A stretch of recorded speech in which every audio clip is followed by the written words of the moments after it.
진짜 정치에 대해 다 알려준다. 박스트라다무스의 진정. 네, 정말 홍수처럼 쏟아지는 소식들 속에서 깊이 있는 분석을 해주시는, 이미 모든 것을 알고 계시는 바로 그분, 박지원 대한신당 의원 박스트라다무스 연결돼 있습니다. 의원님 안녕하세요. 네, 안녕하세요. 박지원입니다. 네, 어제도 막 방송 여기저기서 말씀 많이 나오시던데 오늘 한번 집중적으로 여쭤보겠습니다. 네네. 지난주에 자유한국당하고 새로운 보수당이 통합의 대화를 시작한다 이런 소식이 전해졌는데, 어제 오전까지만 해도 좀 날선 모습에 계속 있다가 결국에는 한국당이 새 보수당의 최후 통첩을 받아들여서 당대당 통합을 위한 협의체를 운영하겠다 이러지 않았습니까? 결국에는 잘 되지 않습니다. 아, 결국엔 안 됩니까? 네네. 왜 그렇게 딱 단언을 하시는지요? 왜냐하면 박근혜 탄핵 문제와 통합을 위해서는 지분 공천이 불가피하기 때문에 네. 개혁 공천을 바라는 국민들로부터 역사의식과 지분 공천에 대한 개혁성의 미진으로 심판을 받기 때문에 결국 통합하지 못한다. 저는 그렇게 봅니다. 이게 뭐 남의 당 얘기인데 그렇게 단언을 하셔도 되는지 모르겠습니다만은, 어쨌든 한국당 입장에서는 그래도 발등에 불 떨어졌으니까 일단 수용하고 가겠다라고 했는데, 이게 안 된다고 하면 사실 아무 소용없는 거 아니에요? 노력은 하겠지만은 그러한 것이 가능하겠는가. 특히 총선은 거듭 말씀드리면 출마자, 수요자들이 많기 때문에 공급처가 생기기 마련입니다. 네. 만약에 친박들이 박근혜 탄핵에 대해서 무슨 반성을 하고 네. 대국민 사과를 한다고 하면은 견디겠어요? 나오지. 예. 그렇기 그렇군요. 때문에 저는 이 역사의식과 공천을 서로 받겠다고 하는, 오늘 아침 보도에 의하면은 황교안 대표만 하더라도 네. 통합을 하면은 당대표를 내려놓을 수도 있다라는 것을 암시는 하면서도 확실한 태도 표명을 하지 않고, 또 종로보다는 비례로 갈 가능성도 있다라는 그러한 문을 열어놓고 있지 않습니까? 네. 이건 좀 통합에 박차를 가하는 말은 아니죠.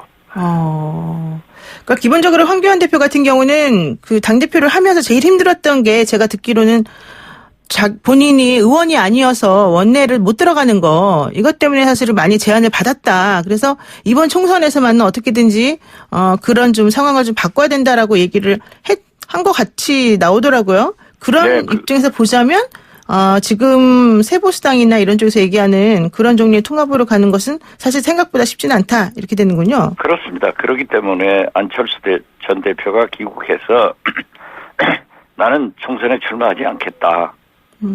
이렇게 얘기한 것은, 저는 황교안 대표나 네. 유승민 전 대표에게 만약 대권의 꿈이 있다고 하면은 총선에 출마하지 말고 네. 백의종군하면서 보수 대통합을 하자 하는 안을 제안했다, 이렇게 받아들입니다.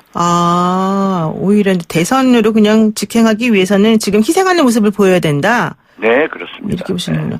그래서 사실은 근데 유승민 전 대표하고 황교안 대표가 설 전에 만나서 좀 입장을 정확히 하고 뭔가를 이벤트 비슷하게 뭔가 만들어낼 것이다, 이런 의견도 있던데요. 자기들은 어떻게 됐든 보수 진영에서 대통합을 요구하고 있기 때문에 네. 설 전에 통합의 모습을 보임으로써 국민들의 설 밥상에 올려놓으려고 하는 메뉴거리를 준비하는 것에 불과하지, 그때까지 통합이 이루어진다고는 저는 볼 수 없고, 네, 그렇죠. 설 후에도 네. 이 정치인들은 출마를 해야 되기 때문에 네. 자기 지분을 챙기는데 그런 희생이 따라지겠느냐 이거죠. 그렇군요. 그리고 또 생각해봐야 될 게, 이제 우리 공화당을 어떻게 안고 가느냐, 이 문제 아니겠습니까? 보수통합의 범위 어디까지를 봐야 됩니까? 글쎄요, 처음에는 이정현, 이현주 그 세력까지도 4분 5열에서 4분 7열 7가지 현재의 세력을 다 안고 가겠다고 했지만은 전국적으로는 한국당, 새보수당이 남았고, 열린 우리 공화당은 좀 거기에서 멀어진 것 같습니다. 네. 열린공화당 자체도 또 분열되고 있지 않습니까? 네, 조원진 공동대표하고 또 홍문정 대표하고 서로 간에 좀 그렇다는 얘기가 있습니다. 좀 어렵군요. 어제 근데 저희 방송에서 주호영 한국당 의원하고 정병국 새보수당 의원이 출연해서 두 분은 어쨌든 우여곡절이 있더라도 통합은 잘 될 거다 이런 얘기를 했는데 그게 어렵군요. 우여곡절을 타고 넘는 게 어렵죠. 그것이 너무나 첨예하지 않습니까? 네네. 딱 두 가지입니다. 문제는 박근혜 탄핵을 어떻게 할 것인가. 네. 인정하고 반성할 것인가.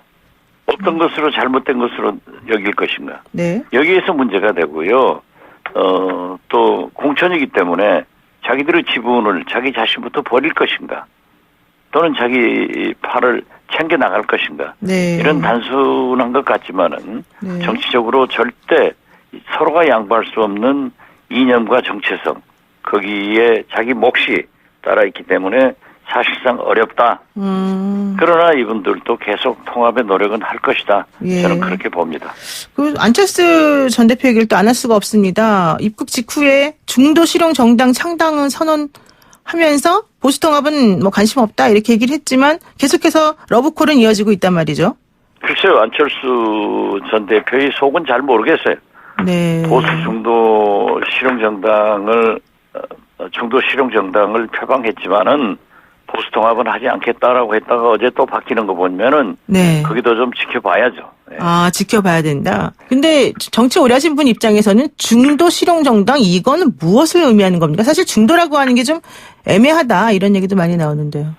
글쎄 우리 국민들로서는 중도하면은 과거 소속 이철성 선생이 했던 그러한 것을 기억하고 좀 사쿠라 같은 그런 냄새가 나지만은 양극단적인 양당제에서 보수 진보로 확연히 구분돼 가지고 있는 갈등을 좀 더 중도적으로 좀 조정하고 나가자. 네. 그런 제3세력을 의미하는 건데 아직 안철수 전 대표는 실용적인 중도 정당을 표방하지만은 보수 통합에도 관심을 가지고 있기 때문에 거기도 잘 모르겠습니다. 아, 아니 모르겠습니까? 그 안철수 전 대표는 지금 너무 이상주의적인 얘기를 한다 이런 평가도 있던데 맞습니까? 이상주의적인 것보다는 자기가 어떻게 하면은 착근을 할 수 있는가 네. 바로 그것을 찾는 거 아니에요? 네. 그렇기 네. 때문에 처음에는 신당을 창당하겠다라고 했다가 이제 바른미래당을 수습해 보겠다. 그러니까 잘 모르죠. 다 알아도 그분 마음은 잘 몰라요. 다 알아도 모른다. 이게 혹시 몸값 올리기 작전 뭐 이런 건 아닙니까? 글쎄요, 뭐 그런 것도 배제할 수 없죠. 예. 아, 배제할 수 없다. 이렇게 보시는군요. 지금 보시면은요, 입국하는 자리에서 안철수 전 대표가 공항 바닥에서 큰 절로 인사를 하기도 하고요. 취재진하고 하나하나 악수를 하기도 하고요. 조금 더 적극적으로 변한 것 같은데 어떤 의미가 있을까요? 과거에도 뭐 그러한 일은 있었지만은 이제 1년 4개월 만에 귀국하면서 자기를 지지해줬던 그러한 국민들에게 죄송한 마음을 느껴서 막 큰절했지 않는가. 네. 저는 그렇게 봅니다. 아, 죄송한 마음은 있다. 그러면 반성한다고 그랬지 않습니까? 네. 그러면은 그 다음에 현충원 갔다가 광주 가서 사과한 그런 부분은 어떻게 보세요? 무슨 의미일까요? 지난 4년 전 선거에서 전폭적으로 지지해준 광주 호남 분들에게 보답을 하지 못하고 네. 분열을 해서 결국 외국으로 가버린 그러한 문제에 대해서 사과하겠다고 광주에 갔지만은 네. 그 진실성은 그렇게 받아들여지는 분위기는 아닌 것 같습니다. 아, 그 박지원 의원께서 사실 주말 이틀 동안 광주 그쪽에 이제 계속 계시면서 민심을 살펴봤더니 우리 광주 시민들이 두 번은 절대 안 속는다 하더라 이런 얘기도 하셨습니다. 그렇습니다. 왜냐하면은 굉장히 냉소적이에요. 아, 냉소적이다. 예. 시험은 끝났다. 그렇기 때문에 두 번 다시 속지 않는다. 그런 생각을 많이 가지고 있습니다. 아, 광주 시민들이요? 네네. 아, 그렇군요. 그러면 안철수 전 대표가 그런 걸 몰라서 거의 간 걸까요? 그건 아닐 거 아니에요. 뭐 새로운 시작을 위해서 과거 그러한 지지에 대한 감사도 있지만은 잘못을 반성하고 사죄하러 갔다고 저는 그 순수성은 그대로 받아들입니다. 아, 순수한 건 맞다. 예. 그렇지만 창당한다라고 하면서도 결국에는 보수통합 쪽으로 조금 마음을 아직도 열어놓고 있으니까 잘 모르겠다. 이게 요점이네요. 그렇습니다. 예. 좋습니다. 다음 질문 한번 뭐 잘 아시는 거 하나 여쭤볼게요. 검찰 관련 얘기인데요. 장례식장 자리에서 양석조 대검 반부패 강력부 선임연구관이 심재철 그 바로 위에 상사인 부장에게 반말로 항의를 했다 이런 얘기인데 이 사태를 어떻게 해석해야 될까요? 그건 심각한 문제라고 생각합니다. 저는 부장이건 그 검사건 모르는 사람들이지만은 검찰 내부에서 기소 여부를 놓고 신랄한 토론을 하는 것은 건강한 검찰을 위해서도 필요하죠. 네. 또 개인적인 법적 수사 결과에 대한 소신을 가지고 얘기하는 것은 당연하지만은 네. 그러한 것을 상가에 와서 다 엄숙하게 조의를 표하는 상가에 와서 또 특히 기자들 앞에서 그러한 싸움을 하는 것은 하극상이죠. 그래서 저는 이후야를 막론하고 네. 추미애 장관은 그 징계 조치를 해야 된다. 인사 조치를 하지 않으면은 이 나라 공직 기강이 어떻게 됩니까? 네. 또 검찰 기강은 뭡니까? 그래서 저는 대단히 잘못된 일로 반드시 추상 같은 징계가 있어야 된다. 이렇게 촉구합니다. 네, 근데 사실 저는 이제 제가 조금 생각을 해보면 그게 약간 시나리오가 있었던 건 아닌가 이런 의심을 하는 분들도 있더라고요. 보니까 윤 총장이 화장실 간다고 슬쩍 자리를 비키고 양석조 연구관이 그거를 뭐 모르는 상황이 아닐 텐데 근데 말을 꺼내고 시작을 했고 주변에 있는 검사들도 이제 약간 분위기를 조금 그런 방향으로 몰고 가서 결과적으로는 크게 근데 그렇게 함으로써 얻는 거는 인사 제대로 잘 안 해주면 이런 식으로 계속해서 우리 앞으로 항명할 수 있다, 항의할 수 있다 이런 거를 오히려 보여주는 거다. 이렇게 볼 수도 있지 않습니까? 추미애 장관에게 그렇게 보내는 메시지라고 할까요? 뭐 검찰총장 그 자리를 떤 후라고 그러니까 네. 누구도 지금 현재 그것이 어떤 준비된 시나리오라고는 단정적으로 얘기할 수 없지 않습니까? 네, 그렇죠. 또 그렇게 돼서도 안 되고 네.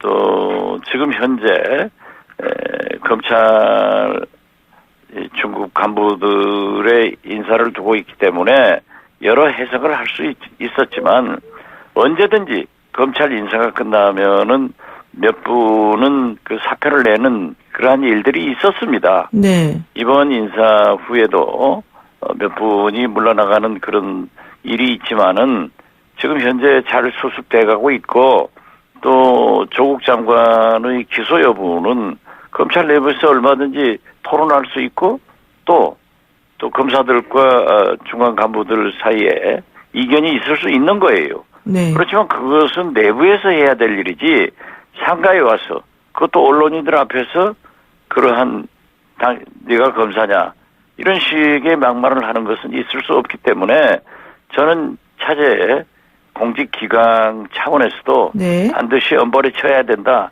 이걸 주장합니다. 네. 엄벌에 쳐야 된다. 이런 생각이신데 추미애 장관이 여기에 대해서 비판도 하고 또 국민들에게 사과도 했습니다. 근데 사과의 주체로서 윤 총장은 아무런 책임이 없는 걸까요? 윤 총장이 뭐 현지에서 지휘한 것도 아니고 네. 돌발적인 사태라고 하면은 무슨 책임이 있겠어요. 물론 네. 관리 책임에 대해서는 있겠죠. 그렇지만은 거기까지 할 문제가 아니죠. 네. 아, 그렇군요. 예, 알겠습니다. 오늘 말씀 여기까지 듣겠습니다. 고맙습니다. 네, 감사합니다. 네, 지금까지 네. 박지원 대한신당 의원이었습니다.